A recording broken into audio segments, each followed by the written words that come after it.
Puji nama Tuhan, kita boleh menaikkan bersama-sama oleh kasih dan anugerah Tuhan. Mari kita akan siapkan hati kita akan datang kepada Tuhan. Bapa, kami bersyukur kepadamu sebab Engkau baik, sebab Engkau telah mati dan bangkit bagi kami. Engkau menyediakan kemenangan bagi kami anak-anak-Mu yang percaya. Kami mengucap syukur kepadamu Bapa, dan kami mau memuji Engkau, kami mau bersuka cita, bersorak-sorai di dalam Engkau. Di dalam nama Tuhan Yesus Kristus kami bersyukur, haleluya, amin, haleluya. Saudara boleh bersama-sama dengan kita bangkit berdiri di hadapan Tuhan.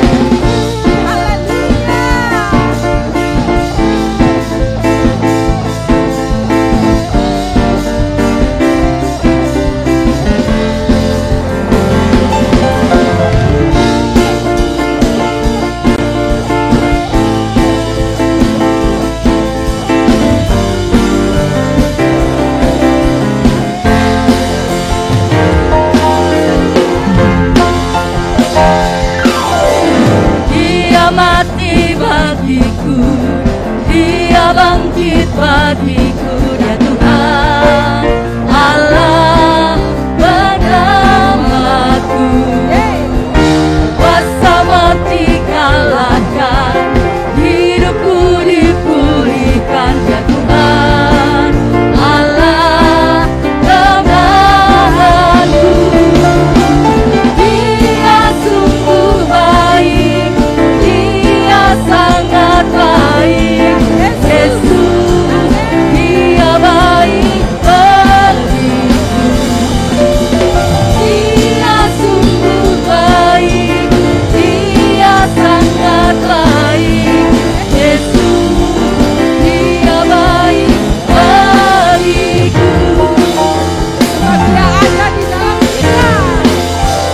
Dia ada di dalamku, bergerak di hidupku, ya Tuhan Allah kekuatanku. Dia penuhi hatiku dengan kuasa kasih-Nya, ya Tuhan Allah kemenanganku. Dia sungguh baik, Dia sangat baik, Yesus, Dia baik bagiku. Dia sungguh baik, Dia sangat baik, Yesus, Dia baik bagiku. Dia sungguh baik, Dia sangat baik, Yesus, Dia baik bagiku. Dia sungguh baik, Dia sangat baik, Yesus, Dia baik bagiku. He is so good to you, He is so good to me, Jesus is so good to you and me.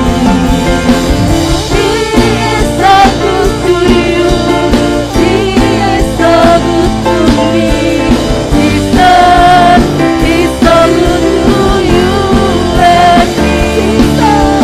Jesus is so good to you and me. Jesus is so good to you. He's so good to me. He's so good to you and me.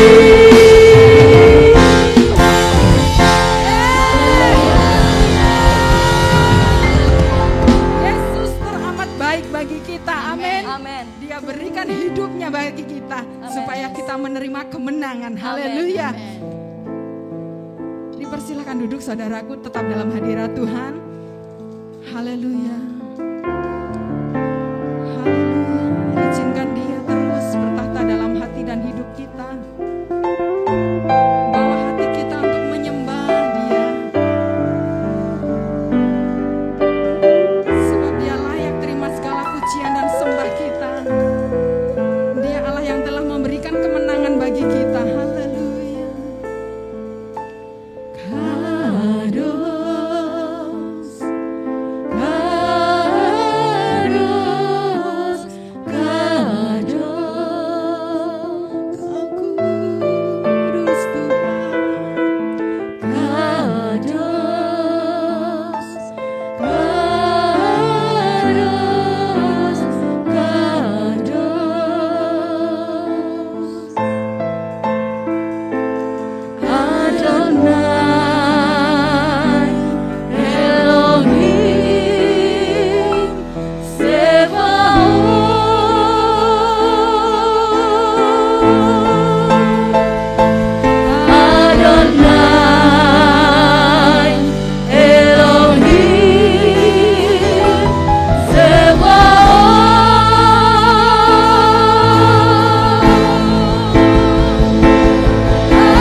berikan kemenangan atas setiap kami. Amin.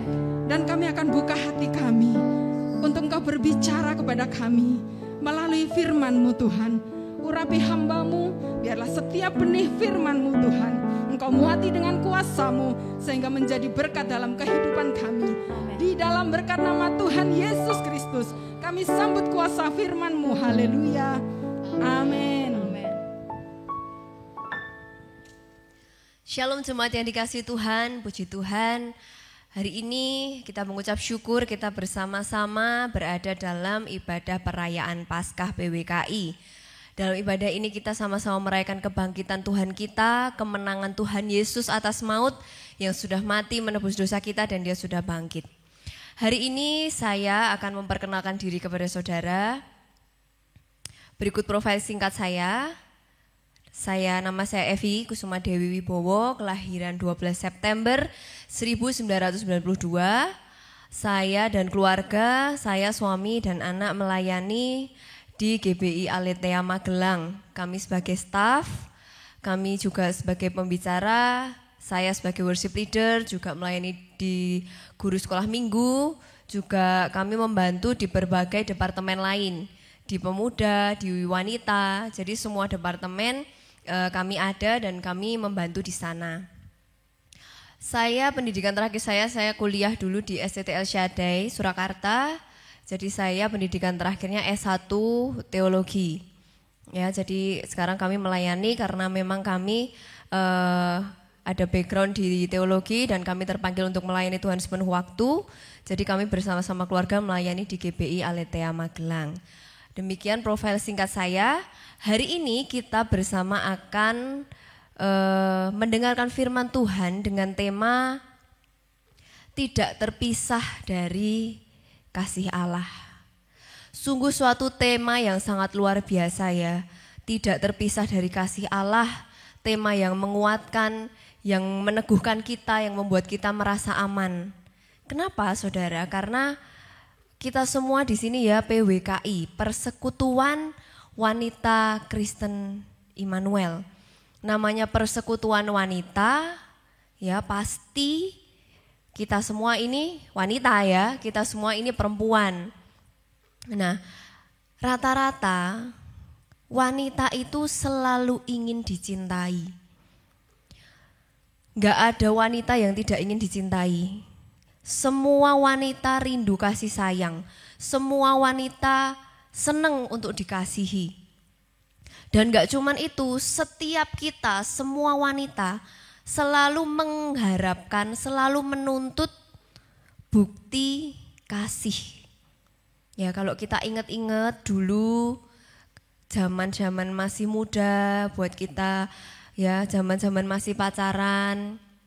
Karena kan di sini saya yakin lebih banyak ibu-ibunya ya daripada wanita singlenya gitu ya.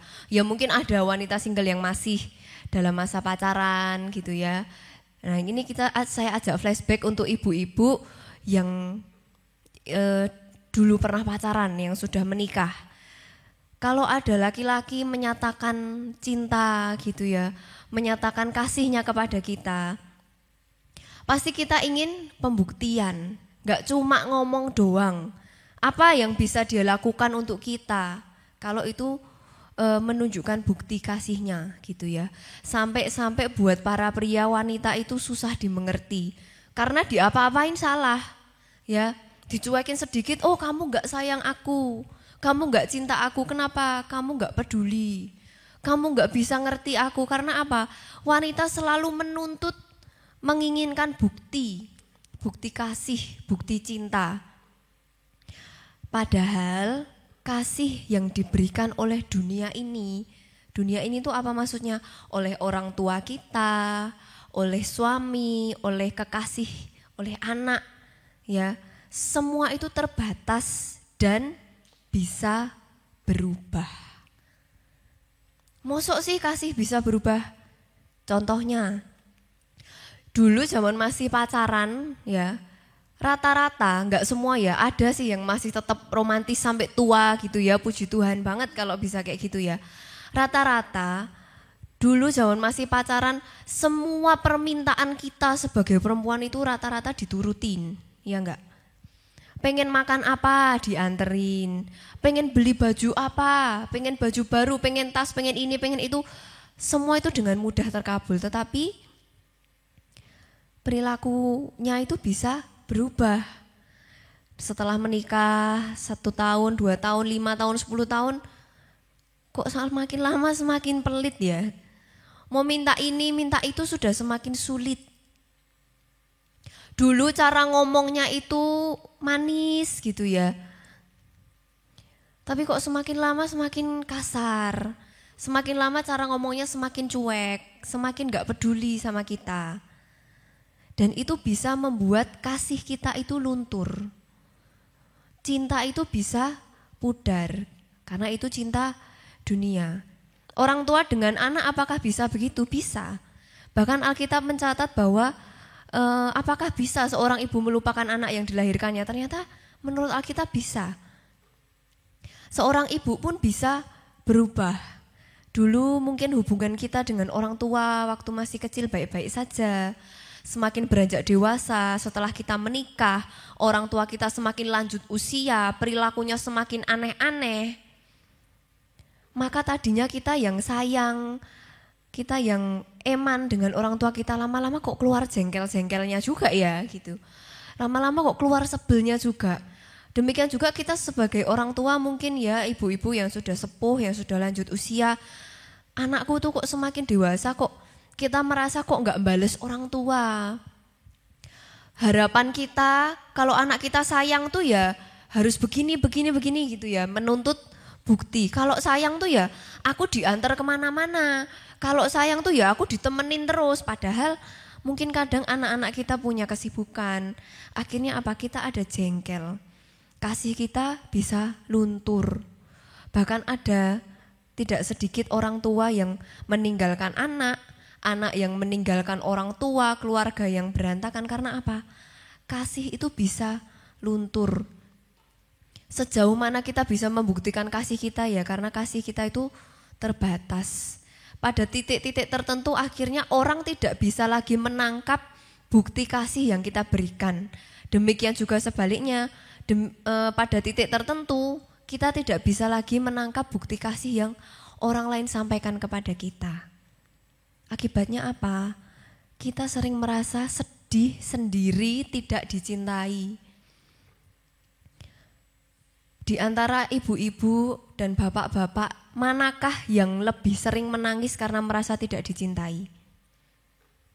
Pasti ibu-ibu. Kalau bapak-bapak seringnya marah-marah karena merasa tidak dihormati istrinya, tidak dihargai.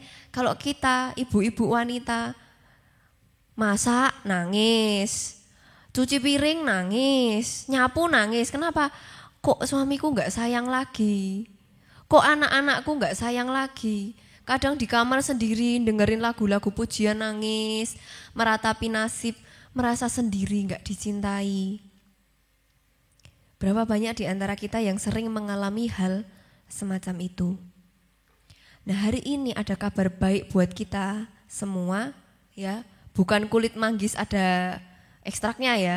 Kabar baiknya adalah ada kasih Tuhan yang tidak akan pernah berlalu dari kita. Nah, kalau itu aku udah tahu dari zaman aku sekolah minggu, aku ya sering dengar gitu ya. Mungkin ada sebagian dari kita berpikir seperti itu. Tetapi mari yuk kita lihat bersama bagaimana Tuhan itu mengasihi kita.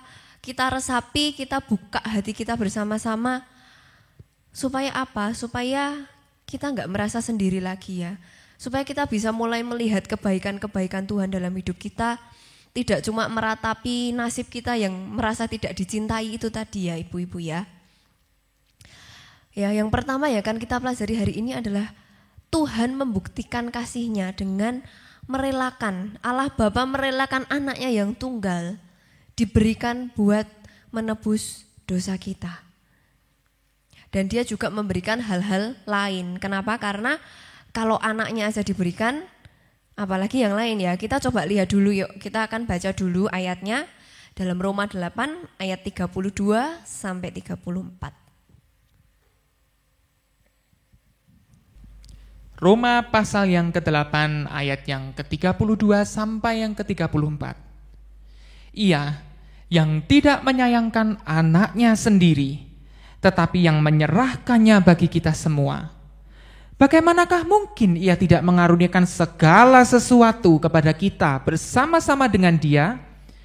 Siapakah yang akan menggugat orang-orang pilihan Allah? Allah yang membenarkan mereka? Siapakah yang akan menghukum mereka? Kristus Yesus yang telah mati? Bahkan lebih lagi, yang telah bangkit, yang juga duduk di sebelah kanan Allah, yang malah menjadi pembela bagi kita. Nah, ibu-ibu, dari ayat tadi kita dengarkan bersama-sama ya. Tuhan tidak menyayangkan anaknya yang tunggal untuk diberikan bagi kita. Enggak cuman itu, dia juga memberikan, mengaruniakan hal-hal lain dalam hidup kita. Apa sih untungnya kalau Tuhan itu memberikan anaknya yang tunggal? Dari kecil, dari sekolah minggu kita sudah sering dengar, iya tahu Yesus mati buat saya, bangkit menebus dosa. Tapi seringkali itu susah untuk kita resapi dalam hati, terkalahkan dengan semua perasaan kacau balau dalam hidup kita. Sampai kita melupakan indahnya anugerah yang satu ini. Bukti kasih Tuhan yang paling besar dalam hidup kita. Ketika Dia tidak menyayangkan anaknya yang tunggal, diberikan untuk mati buat kita. Apa sih yang kita dapatkan dari ini? Hal hidup setelah kematian kita saja Tuhan perhatikan. Bahkan Yesus mati bagi kita sebelum kita lahir. Sebelum kita lahir, Tuhan sudah memikirkan besok kalau kita mati, Dia gak mau kita binasa. Akhirnya Dia terlebih dahulu berinisiatif untuk memberikan anaknya yang tunggal, Tuhan Yesus, untuk mati bagi kita. Dan yang hari ini kita sudah rayakan kebangkitannya karena Dia sudah menang atas maut. Itu bukti cinta terbesar. Saya yakin dalam hidup kita tidak ada orang yang sampai rela memikirkan bagaimana nasib kita setelah kita mati. Bahkan ibu yang masih muda, jarang anak yang memikirkan besok nasib ibuku kalau sudah tua. Jarang juga ibu yang memikirkan ya, besok nasib anakku kalau sudah menikah. Ya mungkin ada terpikir, tapi jarang banget yang sampai memperjuangkan. Sampai rela menukar nyawanya mungkin. Besok kalau anakku sudah mati, gimana? Kita bahkan gak kepikiran gitu loh.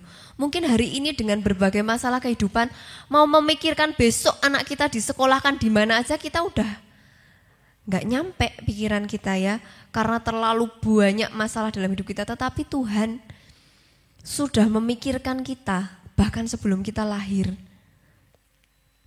Karena Dia sangat mengasihi kita, Dia gak mau kita binasa.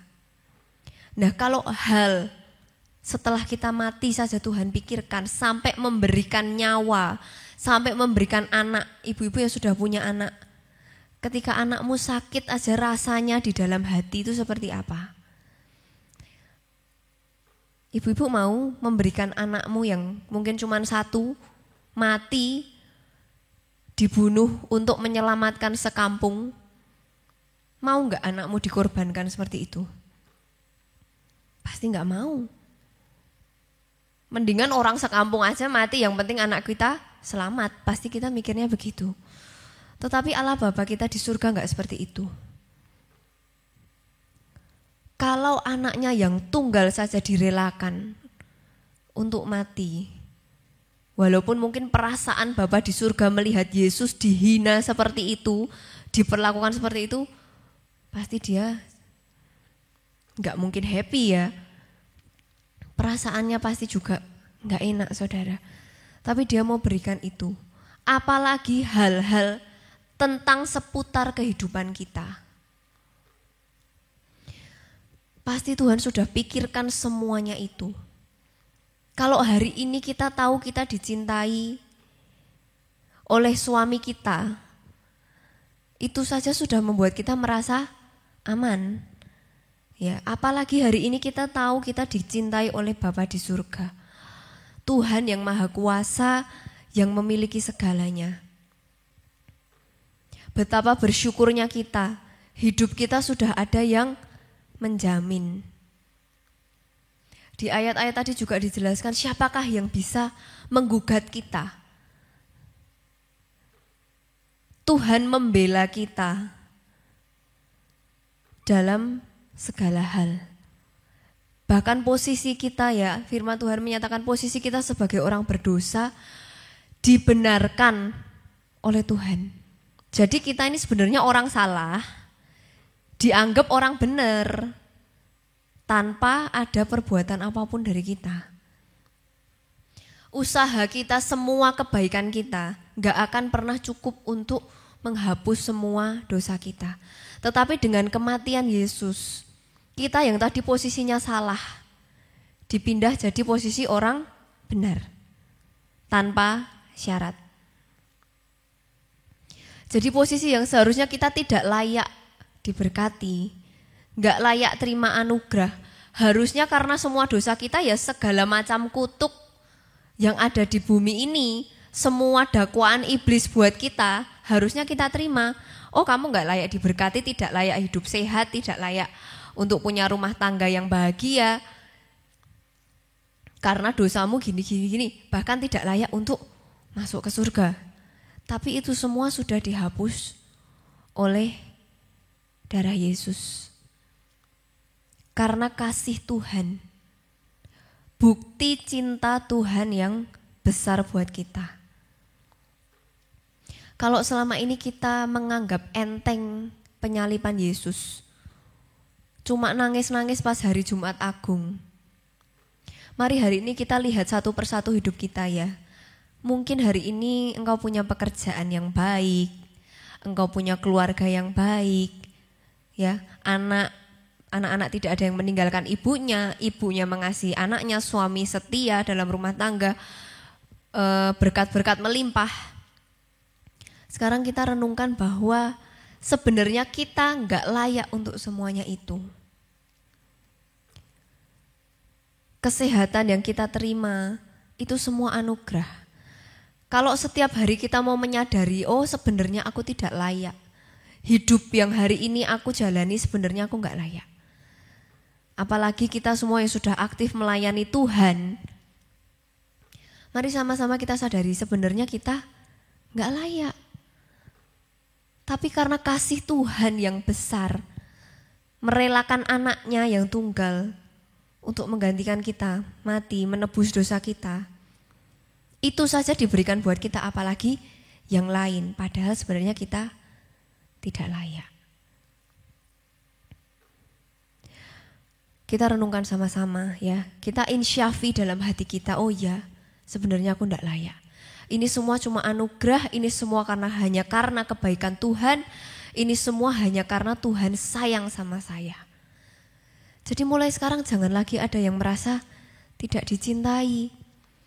Walaupun mungkin semua orang di sekitarmu mengabaikan. Semua orang di sekitarmu gak peduli. Mungkin menganggap engkau gak ada, menganggap engkau gimana-gimana, pokoknya gak peduli. Gak sayang, kasar, galak, jahat. Tapi hari ini ada satu pribadi yang masih dan akan terus mencintaimu, yaitu Tuhan kita. Tidak akan pernah berubah. Tidak akan pernah ada yang bisa memisahkan kita dari kasih-Nya Tuhan. Nah sekarang berikutnya, kalau kita sudah tahu, oh aku dicintai, aku dibenarkan, aku dibela, lalu kita harus apa? Tentunya kita harus merespon balik kepada Tuhan. Respon yang bagaimana? Ya, sebagai orang yang sudah dibenarkan oleh Tuhan, respon kita ya kita harus hidup dalam kebenaran. Ya, kita mau menyadari bahwa kita adalah orang berdosa yang dibenarkan. Dan sebagai orang yang sudah dibenarkan, kita harus mengejar hidup dalam kebenaran. Ya, jadi Kita ini bukan orang benar ya ibu-ibu ya. Orang berdosa. Sama seperti orang-orang yang sebenarnya di luar sana yang jahat, yang tidak mengenal Tuhan, kita tuh sebenarnya sama. Tapi kita beruntung apa tadi? Kita dicintai, kita dipilih, kita diselamatkan. Dan sebagai bentuk cinta kita juga kepada Tuhan, kita harus mengejar hidup dalam kebenaran. Karena apa? Kadang orang ya, kalau sudah salah, ada yang belain terus, akhirnya ngelunjak, sok-sokan. Ya, kita sering ketemu sesama orang Kristen ya, saya percaya nggak ada di dalam persekutuan ini. Merasa paling benar, paling kudus, paling suci, paling rohani di antara semua teman-temannya, di antara semua komunitasnya. Padahal semua yang kita lakukan itu sebenarnya di hadapan Tuhan itu gak ada apa-apanya, saudara. Kita jangan merasa paling suci. Ingat, kita orang berdosa yang cuma dibenarkan. Jadi dianggap benar. Ya, ibarat kalau anak main itu ya wis yang iki dimenangke terus wae lah gitu. Walaupun dia gak bisa main, dimenangke terus anggap wae bener. Seperti itulah kita di hadapan Tuhan, kita sudah dibenarkan seperti itu. Jadi sebenarnya kita masih orang berdosa, diposisikan sebagai orang benar. Nah, respon kita harus bagaimana? Hiduplah dalam kebenaran. Hidup dalam kebenaran tuh yang gimana? Menurutku aku ya udah bener tuh hidupku kayak gini. Banyak hal yang bisa kita lakukan sebagai wanita ya, hidup dalam kebenaran. Satu, yang pertama biasa sering kita dengar apa? Tunduk kepada suami. Mungkin sulit ya bagi kita. Nah, Bu Evi nggak tahu sih suamiku kayak apa, di rumah nganggur, kerjaannya cuma mabuk-mabuk. Tunduk yang bagaimana? Di rumah kasarnya kayak gitu, main perempuan kesana kesini. Tapi firman Tuhan katakan kita harus tunduk kepada otoritas suami. Bukan berarti menuruti semua perintahnya seperti kepada Tuhan ya, tetapi memberikan sikap hormat. Jangan semakin bawel, jangan semakin berani, jangan semakin kurang ajar. Karena ayat firman Tuhan juga menyatakan bahwa ketika suami kita belum mengenal Tuhan, perilaku kita itu bisa menyelamatkan. Tanpa harus kita khotbah-khotbahi. Karena kadang apa? Suami yang tidak takut akan Tuhan semakin dikhotbahi akan semakin benci. Tetapi kalau sikap kita hormat, sikap kita baik, cepat atau lambat, dia akan melihat, oh ternyata istriku yang rajin ibadah. Kayaknya setiap minggu tuh ada aja persekutuannya ya. Yang ke gereja, yang ibadah, yang komsel, yang persekutuan ini, persekutuan itu semuanya diikuti. Ternyata enggak sia-sia. Jangan sampai kita dipandang oleh keluarga, oleh suami, oleh anak, oleh mertua, oleh orang tua. Ke gereja terus, persekutuan kemana-mana. Tetapi kalau di rumah, kayak gitu. Cerewet sekali, semua orang diomelin, sama suaminya berani, sama mertuanya berani, sama anak-anak tidak memperhatikan. Yang diperhatikan hanya dirinya sendiri, beli baju baru terus, beli tas baru terus, jalan-jalan ke sana, hangout ke sini, nggak ngurus keluarga. Salah satu respon kita yang baik karena kita tadi sebenarnya adalah orang berdosa yang cuma dibenarkan. Ayo kita balas kasih Tuhan dengan sikap kita yang baik.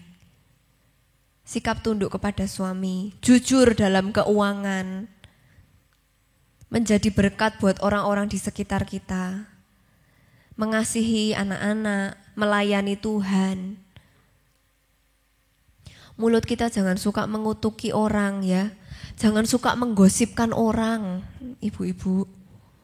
Saya tahu kuota bicara kita itu sangat banyak, tetapi pakailah itu untuk memberkati orang. Jangan suka bicarakan hal-hal yang buruk. Apalagi dalam PWKI ini kita antar gereja ya, banyak denominasi, banyak gereja. Mari kita pakailah lidah mulut kita ini untuk mempersatukan, untuk saling mengasihi, saling memberkati, saling menguatkan. Itulah yang diinginkan Tuhan sebagai respon kita sebagai orang-orang yang sudah ditebus. Supaya apa? Supaya orang bisa melihat ada perbedaan antara orang-orang pilihan Tuhan yang sudah diselamatkan ini dengan kumpulan ibu-ibu yang lain. Kalau sama aja, ya sia-sia pengorbanan Yesus di atas kayu salib ya. Jadi kita yang sudah diselamatkan, ayo kita menjadi berkat dengan sikap kita, dengan perilaku kita, dengan kita hidup dalam kebenaran. Jangan suka utang-utang ke sana ke sini ya ibu-ibu. Saya tahu kebutuhan banyak, apa-apa sekarang mahal. Jangan suka utang-utang, jangan suka nipu, apalagi sama teman sendiri, satu pelayanan, satu gereja.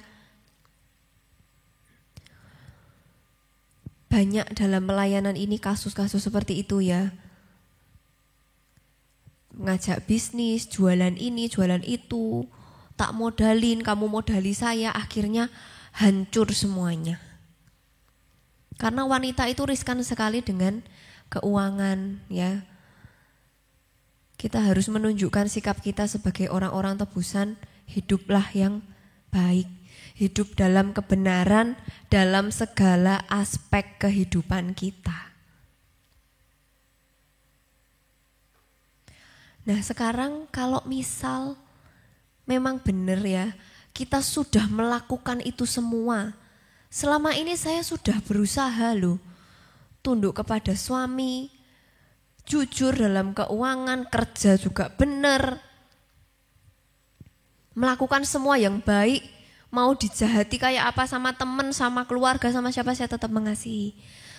Tapi kok masih aja banyak badai kehidupan dalam hidup.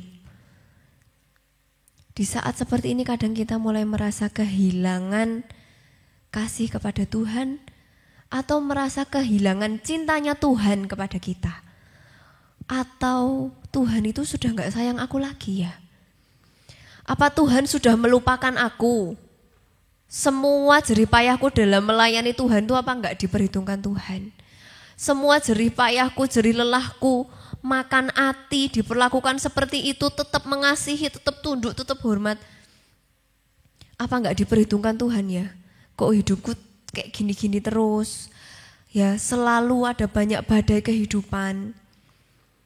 Nah kita akan lihat di poin yang terakhir, poin ketiga. Ya menurut saya ini poin yang sangat penting buat kita ya, karena ini yang sering kita rasakan ya. Kita sering merasa bahwa Tuhan itu apa sudah berpaling ya dari aku, Tuhan itu apa sudah berubah ya gitu. Poin yang ketiga adalah kasih Tuhan tidak pernah berubah sekalipun dalam kesesakan. Kita mau baca lagi yuk ayatnya di Roma 8 ayat 35. Roma pasal yang ke-8 ayat yang ke-35. Siapakah yang akan memisahkan kita dari kasih Kristus?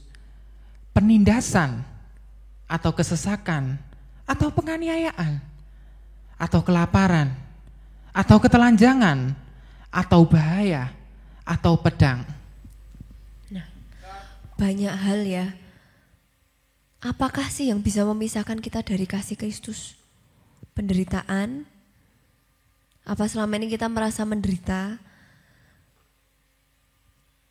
Penganiayaan, kelaparan, masalah keuangan. Apakah kalau kita ngalami masalah keuangan itu artinya Tuhan sudah gak sayang? Apakah kalau kita mengalami ditusuk orang, terus ditikam ya sama teman sendiri, apakah di saat-saat seperti itu artinya Tuhan sudah gak sayang? Firman Tuhan mengatakan tidak ada yang bisa memisahkan kita dari kasih. Loh terus kenapa kok saya harus mengalami seperti itu? Justru itu adalah salah satu bentuk kasih Tuhan dalam hidup kita. Tuhan mengizinkan banyak badai kita alami. Tuhan mengizinkan ya mungkin kelaparan melanda, mungkin kita enggak kelaparan dalam makna sesungguhnya ya. Kesulitan dalam keuangan, penganiayaan ya, mungkin kita menderita entah di tempat kerja, entah di rumah, dalam keluarga. Dalam pelayanan mungkin kita mengalami banyak hal. Itu bukan berarti Tuhan enggak sayang kita.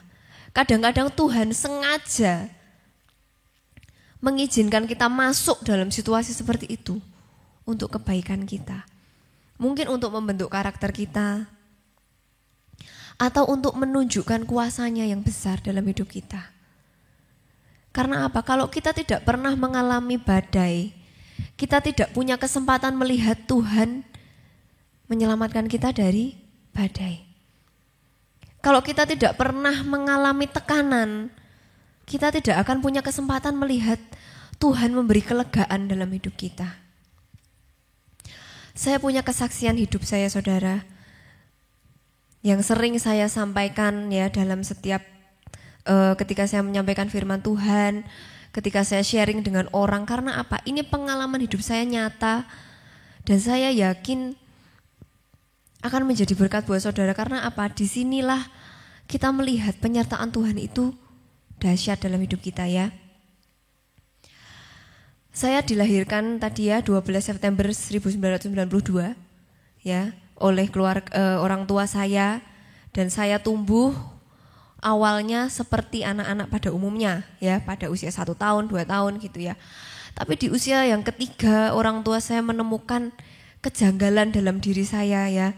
Kok ada yang aneh dengan anak ini gitu ya, kalau bermain responnya kok tidak seperti anak yang lain ya. Pada waktu itu papa saya cerita kalau saya dilempar bolanya kemana saya nyarinya kemana. Saya sering nabrak pintu kaca, nabrak tiang, lari ke sana lari ke sini, nabrak ini nabrak itu.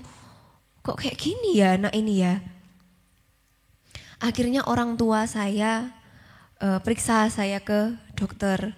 Ya akhirnya singkat cerita saya pernah dibawa ke Singapura.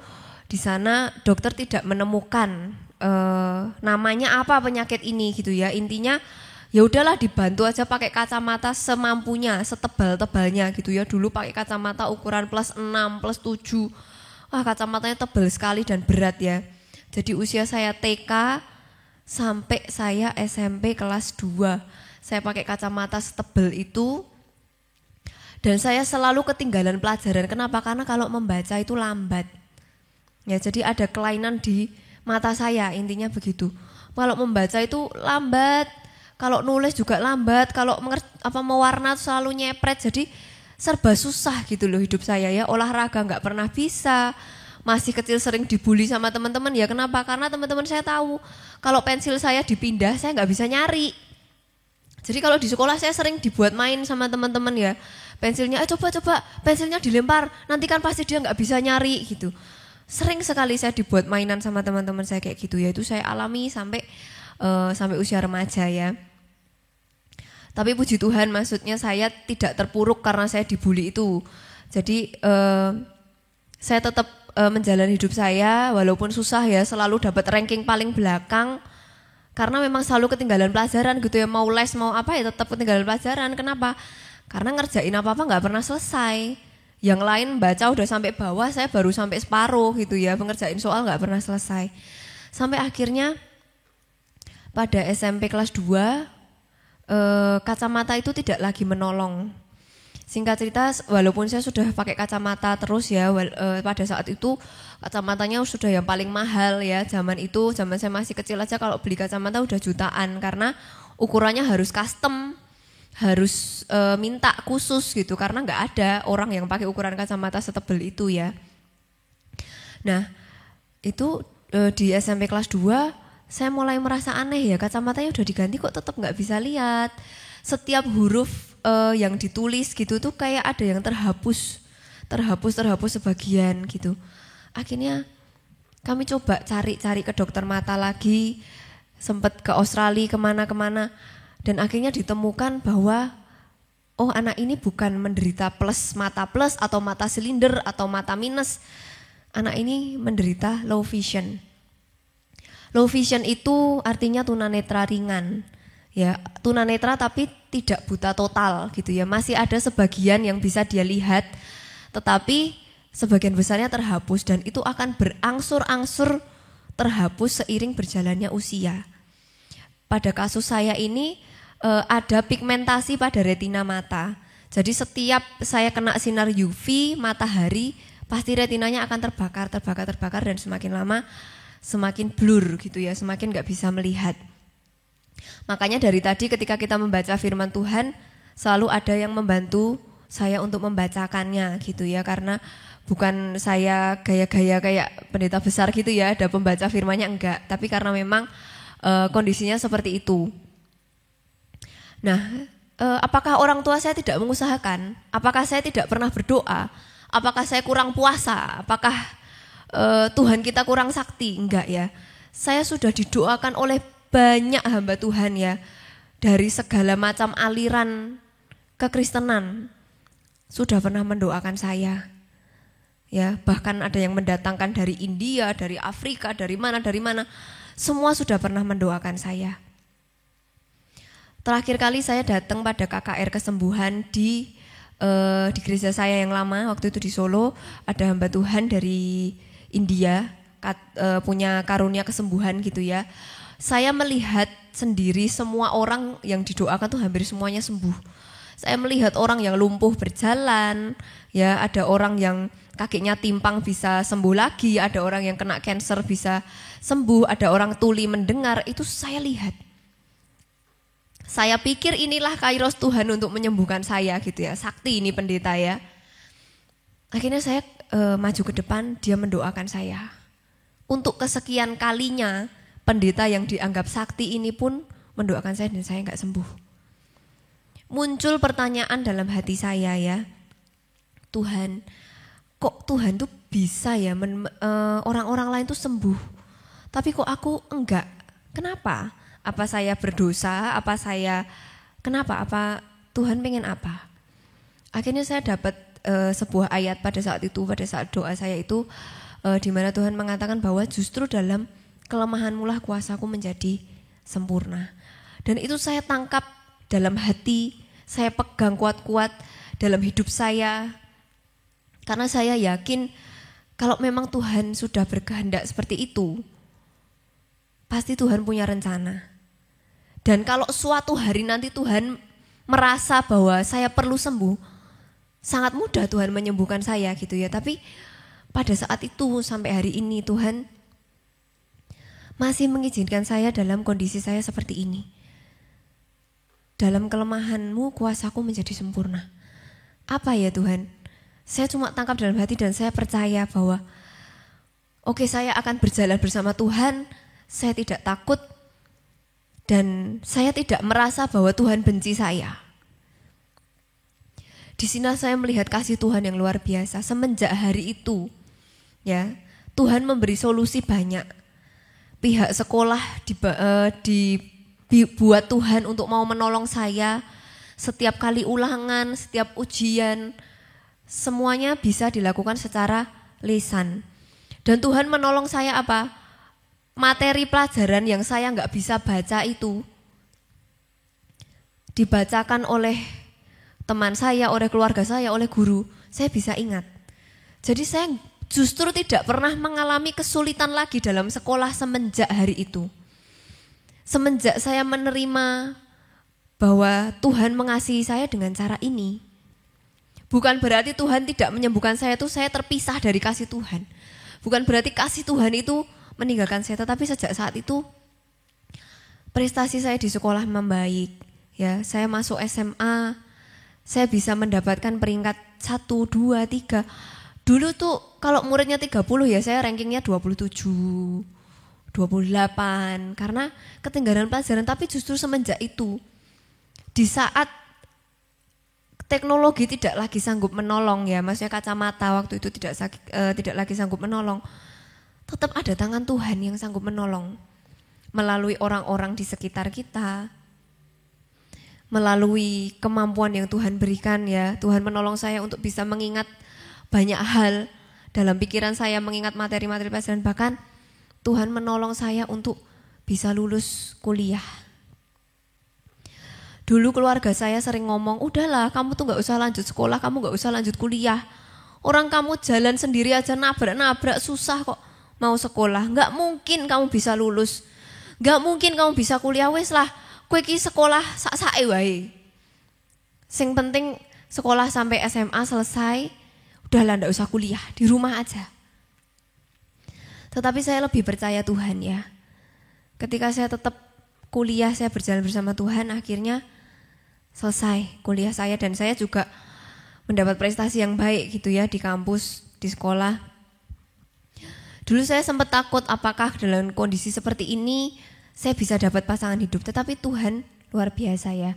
Hari ini saya berkeluarga, punya anak, sudah hampir 2 anak saya ya. Dan saya merawat anak saya itu sendiri. Saya nggak mau dibantu suster, nggak mau dibantu pembantu, nggak mau dibantu mama, nggak mau dibantu mertua semenjak anak saya lahir. Hanya saya dengan suami. Itu pun suami saya kerja, jadi suami saya membantu merawat anak saya 2 minggu pertama karena baru habis melahirkan. Selebihnya saya memandikan anak saya sendiri, saya menyuapi, saya merawat dia sampai besar, sekarang usianya sudah hampir 7 tahun. Dan saya percaya itu semua karena kasih Tuhan. Kalau kondisi saya normal-normal saja, dan saya bisa mendapatkan semua anugerah itu, orang akan bilang itu wajar. Tetapi karena saya dalam kondisi khusus seperti ini, dan saya bisa mendapatkan semua itu, disitulah saya melihat kasih Tuhan tidak terbatas. Demikian juga dalam kondisi ibu-ibu semua ya.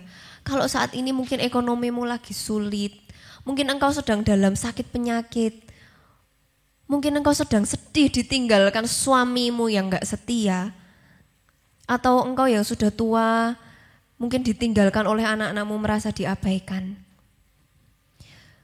Itu tidak berarti Tuhan berhenti mengasihi kita. Keadaan boleh berubah, tetapi Tuhan tidak pernah berubah. Kasih-Nya tidak pernah terpisah dari kita.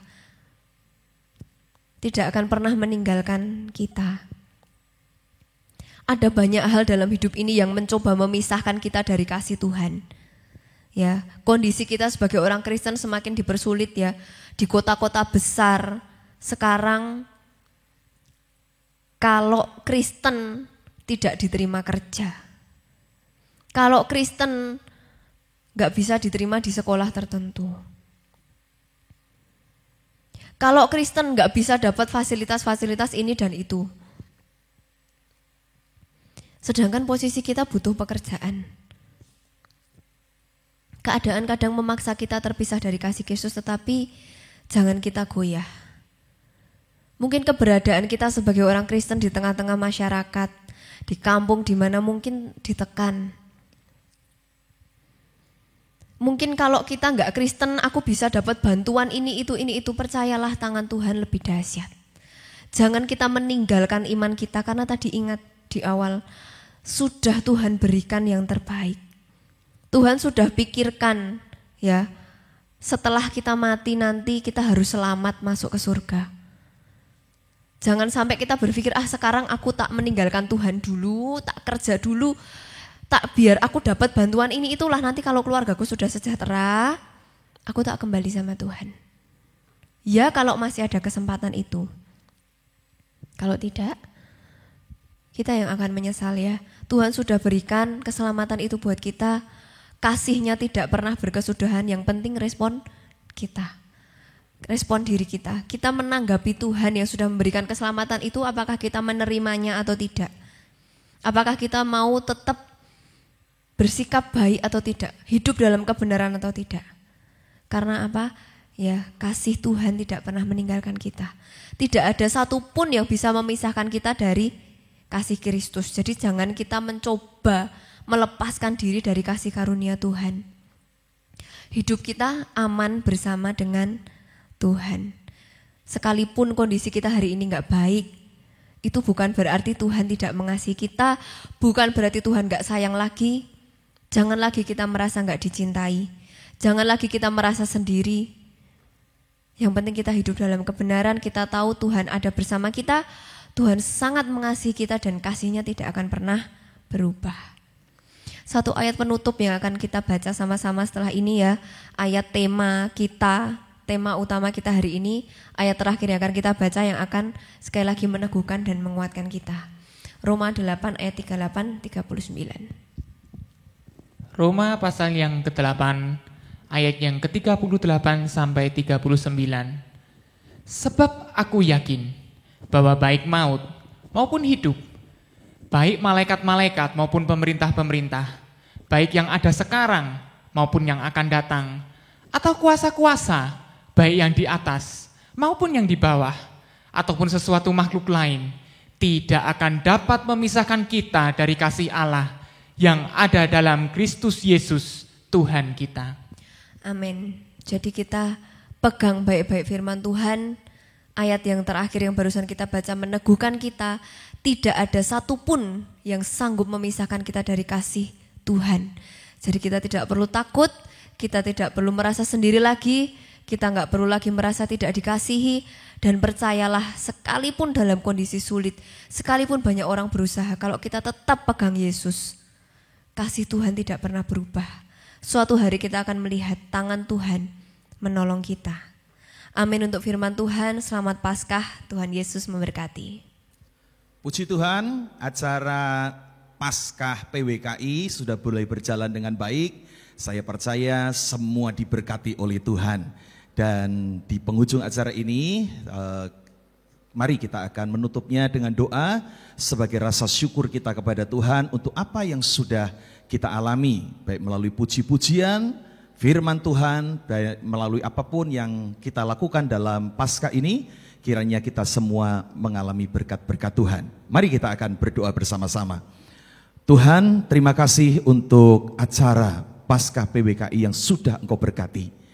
Engkau yang melawat kami, Engkau yang terus berbicara dalam hidup kami, baik melalui pujian, firman Tuhan yang mungkin sudah selesai diucapkan, tetapi kiranya urapan firman Tuhan itu akan terus menggema di dalam hati kami, sehingga kami akan berubah, kami akan mengubah hidup kami, cara berpikir kami, sikap hidup kami, bahkan kami akan berbalik kepada jalan-jalan-Mu yang benar. Terima kasih, diberkatilah seluruh pengurus PWKI, diberkati kiranya para wanita-wanita ini diberkati oleh Tuhan menjadi berkat bagi Kota Magelang dan sekitarnya. Terima kasih untuk seluruh pengisi acara, diberkatilah untuk semua yang bertugas, kiranya semua dalam kuasa berkat Tuhan.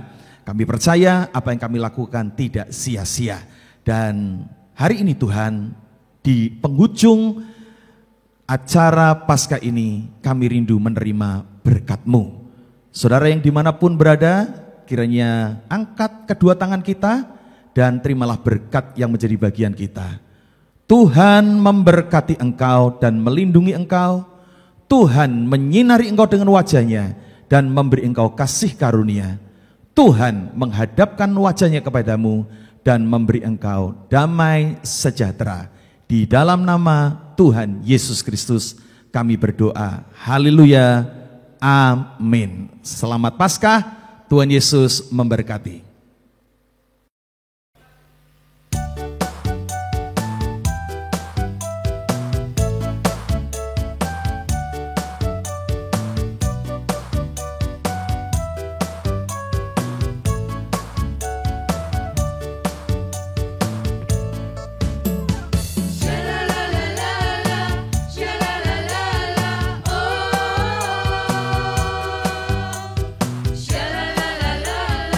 Sha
Shalom, Bapak Ibu hamba Tuhan dan aktivis gereja di Kota Magelang, berkah dalam, dan seluruh kaum wanita Kristiani Immanuel di Kota Magelang. Puji Tuhan, hari ini kita memanjatkan dan menaikkan syukur kehadirat Tuhan yang Maha Esa, Tuhan yang begitu baik, Allah yang sudah memberkati kita, sehingga pada hari ini kita dapat melaksanakan Paskah dengan luar biasa.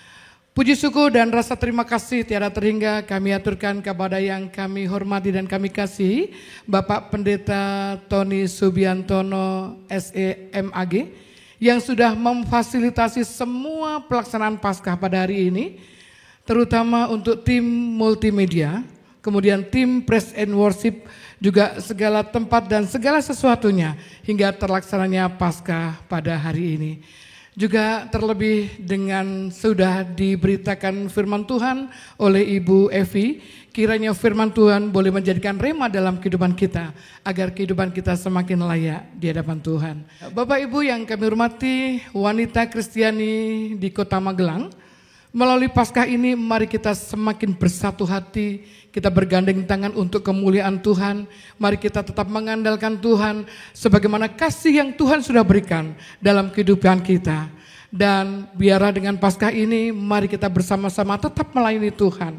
Dan biarlah tetap mendukung di dalam doa agar PWKI semakin semangat melayani Tuhan. Sehingga di bulan depan jika Tuhan izinkan, PWKI bisa bersekutu kembali melalui ibadah offline. Akhir kata, selamat Paskah 2022, Tuhan memberkati, berkah dalam shalom.